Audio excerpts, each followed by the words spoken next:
Let's take a look at immigration to Australia in the 1950s and 60s and see, was it really all it was cracked up to be?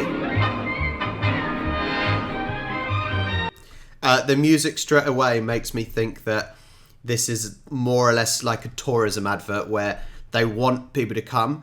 I don't think they're going to show any negative things.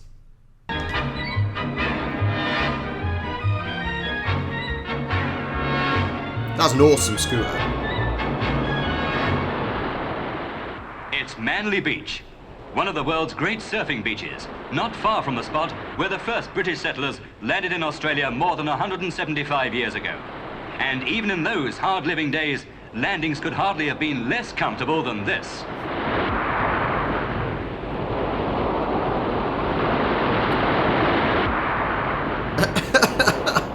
Today's settlers, the new Australians of the 1960s, are reaching Australia's shores from many countries at a rate of around 135,000 a year, and finding their way even into such traditional Aussie strongholds as the life-saving clubs. And here's a present-day reminder of how it all began. That first landing of 1,030 soldiers, sailors and convicts in 1788, on a day now called Australia Day. I would say then, now obviously there's the whole controversy on Australia Day, but even back then there was Indigenous people that were, well, happy to take part in this event. So it can't all be bad. Day. It's the day when thousands more migrants become real Aussies and take the oath of allegiance to Queen Elizabeth II, the Queen of Australia. The day of more than 100 naturalisation ceremonies. To become full citizens, the new Aussies must have lived 5 years in the country and be able to speak English. But it doesn't mean goodbye to the customs and culture they've grown up with. From Holland. For these Dutch youngsters here being welcomed by the immigration minister, Australia is an exciting new land. I love that. I absolutely love that. And you know, when I first started exploring and looking at Australia after I was looking at Aussie rules, the one thing that amazed me was that it's very multicultural. And from someone from very far away that's not learnt about Australia, multicultural is not the thought that I have. I think very white, you know, just, well, very white people of British descent. But actually, what's great is that, whether or not this still happens, but look at these two kids in sort of Dutch outfits and following and keeping their culture whilst becoming a citizen of Australia.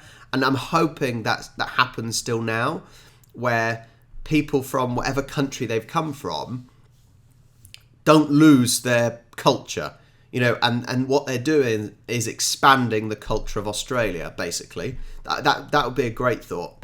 Australia is an exciting new land. A land with simple images of the protected koala and the unprotected kangaroo. A land that's a vast continent in itself, with a still largely unexplored outback.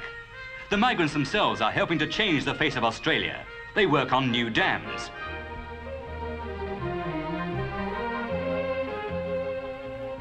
They work on the new Sydney, the harbour city that's growing skywards as fast as any in faraway Europe. They're helping to design it and to build it. Oh my word.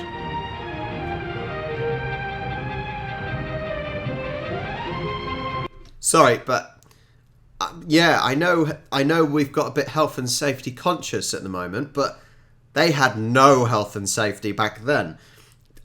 Look at him. To be fair, I wouldn't have the guts to do that because I'm not great with heights, but there is no health and safety there, is there? I suppose things wouldn't get built if there was health and safety.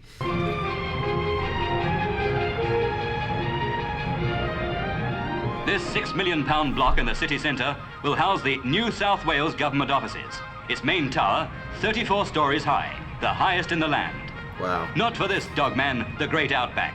He's found all the space he wants over the city where 1 in 5 Australians lives.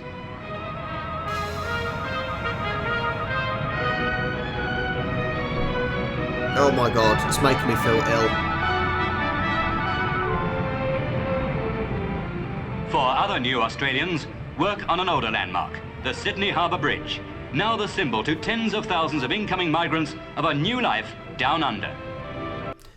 So basically, the immigration to Australia is promising lots of work. Now, as I said, I think this is quite sensationalised and is certainly on the positive side of things, and I don't think it was like that.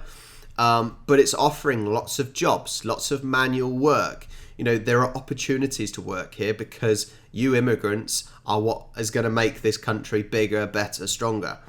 I don't necessarily know if this was the case for everyone, but it's certainly the positive view of it and the promo video.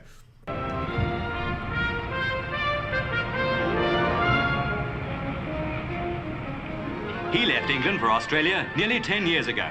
And here's a Sydney man who hails from Ireland.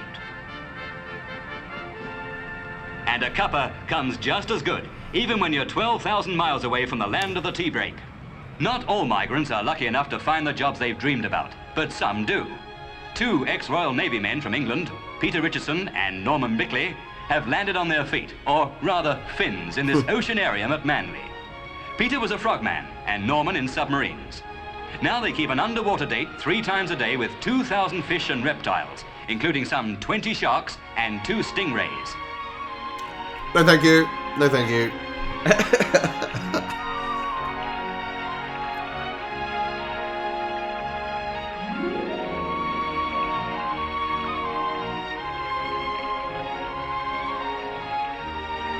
I do find it interesting that they did actually say not everyone finds their dream job and, you know, their opportunity. So that's interesting that they did at least sort of mention it briefly. Some of the occupants they feed by hand are friendly enough, and this carpet shark is almost cuddly. But some of the sharks lurking in the tank can't be trusted, and nobody could say these boys were attracted by prospects of a retirement pension.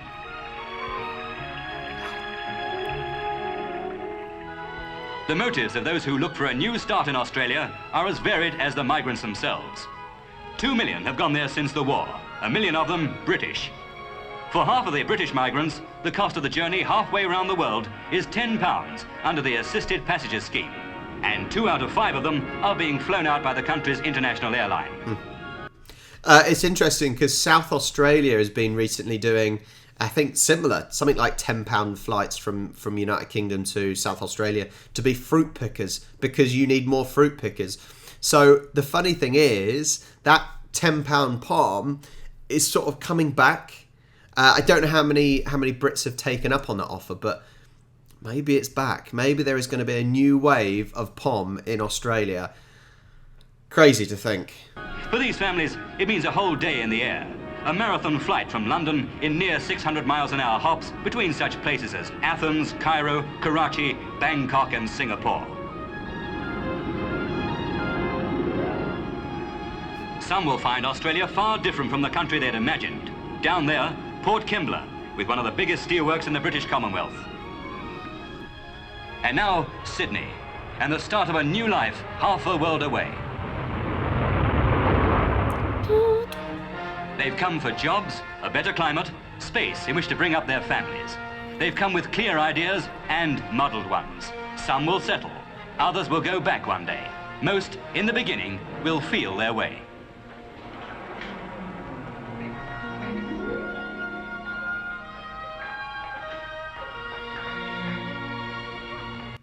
It's interesting because it's given the impression that most people have this sort of dream. It's almost the American dream that with the Brits that went over to America, and it's similar, the Brits going over to Australia. It's that dream of more space, better climate, a better life to bring up your children. And I don't know if it's true or not. I don't know. I'm sure there are plenty that regretted it. But the dream was there. This Australian bank has its own advice department to help migrants not only on money matters and income tax, but also on civil rights, housing, education, and with translations.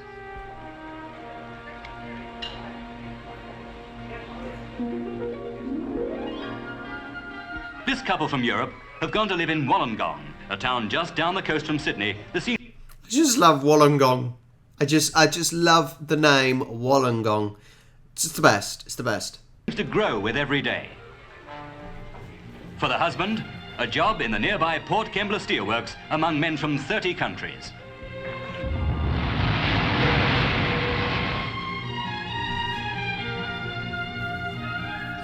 And a home with a garden. 7 out of 10 Australian houses are owner-occupied, and 90,000 new ones a year are going up. By European levels, the standard of living is high. A 5-day, 40-hour week is general, and there are 10 public holidays a year.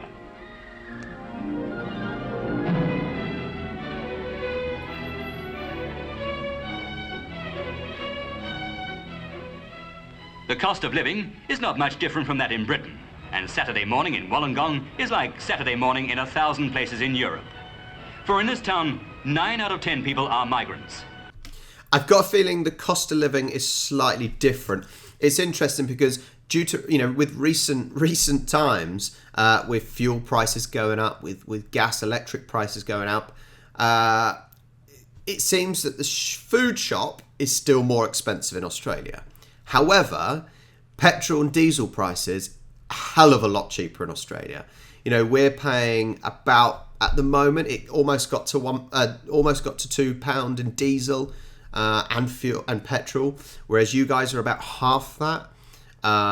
So it's really interesting how food prices are a lot more expensive, and fuel prices are a lot cheaper. It's mad. It doesn't make much sense, but I think the cost of things would have been a lot cheaper in comparison. Would have been more similar to England or United Kingdom here back in the 50s and 60s. Yugoslavs, Italians, Germans, English, Irish, Scottish and Welsh, Spaniards and Greeks. 30 and more different nationalities, 30 and more different cultures. Integration is a gradual process. A Greek wedding such as this is a reminder that migrants often cling to their national groups long after they've settled in their adopted land.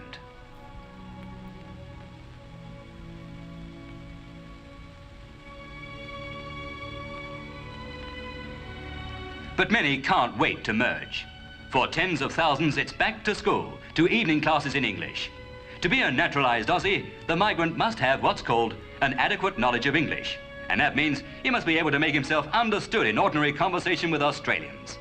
For some Europeans, life in Australia has its own special mysteries, like cricket. Yeah. Football's different. Even dinkum Aussies are following it now. Cricket's another matter. But who cares who's batting? Who wants to know about square leg and body line when the sun's out? Yeah, I wouldn't have any interest. I love that though. They've basically said people are just going to the cricket to get into the sun and drink beer, which is true, isn't it? Migration on the scale Australia knows today means a two-way traffic in ideas and habits and tastes. In the bigger cities, a growing cosmopolitan trend.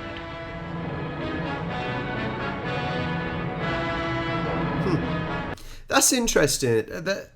They're saying if you want to become Australian citizen, you've got to be able to speak English and whatnot. I am quite surprised that they have shops that are in Greek and other languages. I'm surprised they even allow that. And that, I don't know, that may seem a bit narrow-minded of me. I don't know, but I'm surprised they've allowed shops that are solely or don't have any English on there. In the high streets, more delicatessens. And not just to satisfy the food-conscious migrants from continental Europe. Those steak-minded dinkum Aussies are now going in for frankfurters and mortadella, liverwurst and salami. One of Sydney's biggest suppliers of continental meats didn't have any authentic Aussies among his customers a few years ago. Today, they buy half his output.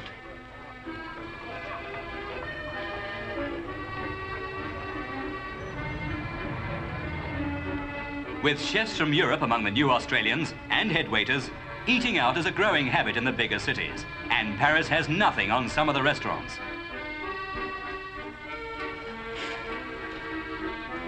Oh. Fancy. The migrants who find it easiest to get used to Australia are the youngsters. And for those still at school, naturalisation is automatic when their parents become full citizens. When you're young, there's no problem in getting used to new ways. Down under soon becomes home. I think that's very true, isn't it? I think children would adapt better. I think adults are almost a little bit more stuck in their way, maybe a little less open to opening up. Whereas kids, they've got the imaginations, they've got their brains haven't been infected by, I don't know. But I think they're a little bit more susceptible to be learning new things and open to new ideas. So I think that's true. Kids would settle in better. Yesterday, a world away.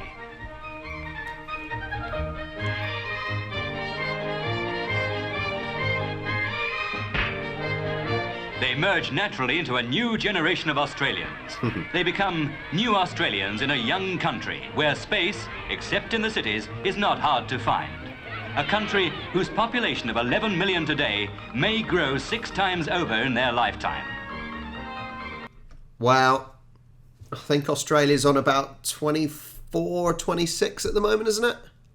So it's gone up a fair amount. A country in a hurry to make a splash in the modern world.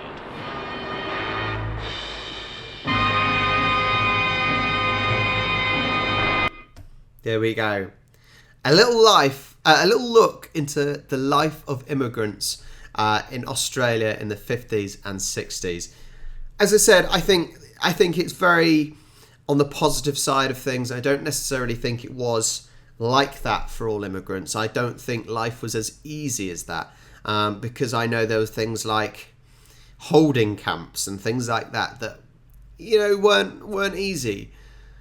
But it's interesting to look at many years ago, certainly before my time, about 40, 50 years before about 30, 40 years before my time. Anyway, I hope you found that interesting. Thank you so much for watching. Make sure you like and subscribe, and I'll catch you next time.